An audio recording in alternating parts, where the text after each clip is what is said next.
মজলুম জননেতা, সদ্য কারামুক্ত, 14 বছর জেল থেকে 14 বছর জেলে আটক থাকার পর তিনি মুক্তি লাভ করেছেন, জনাব এটিএম আজহারুল ইসলাম। আর আমি মতিউর রহমান আকন্দ উপস্থিত ছিলেন। দেশের ন্যায় এবং ইনসাফ ভিত্তিক সমাজ প্রতিষ্ঠার জন্য জামাতের ভূমিকা সম্পর্কে তিনি তুলে ধরেন। আর বাংলাদেশের অর্থনৈতিক সমস্যার সমাধানের ক্ষেত্রে জামাতের যে অবদান বা ভূমিকা, সেটাও তিনি এই আলোচনার ভিতরে নিয়ে আসেন। এরপরে সবচেয়ে গুরুত্বের সাথে তিনি তুলে ধরেন যে শিক্ষা হচ্ছে মানুষ গড়া সবচেয়ে বড় একটি উপাদান। এর মাধ্যমে সঠিক এবং ভবিষ্যৎ নাগরিক হয়ে উঠে এই নাগরিক গড়ে তোলার ক্ষেত্রে জামাত ইসলামী প্রায়োরিটি দিয়ে কাজ করে যাচ্ছে।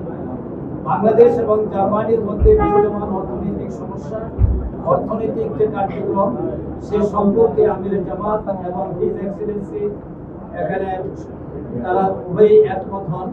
বাংলাদেশ থেকে গার্মেন্টস রপ্তানি এবং জার্মান থেকে বাংলাদেশে যে মেডিকেল ইকুইপমেন্ট আসছে, তার মাধ্যমে দুই দেশের অর্থনৈতিক উন্নয়ন অগ্রগতি ব্যাপক ব্যক্তি লাভ করেছে। ভবিষ্যতে এটা আরো অব্যাহত থাকবে বলে আশাবাদ ব্যক্ত করা হয়।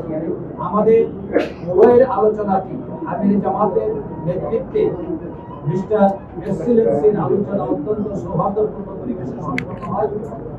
আগামী দিনে বাংলাদেশ দেশের মধ্যে সম্পর্ক উন্নয়নে আরো গুরুত্বপূর্ণ ভূমিকা পালন করবেন বলে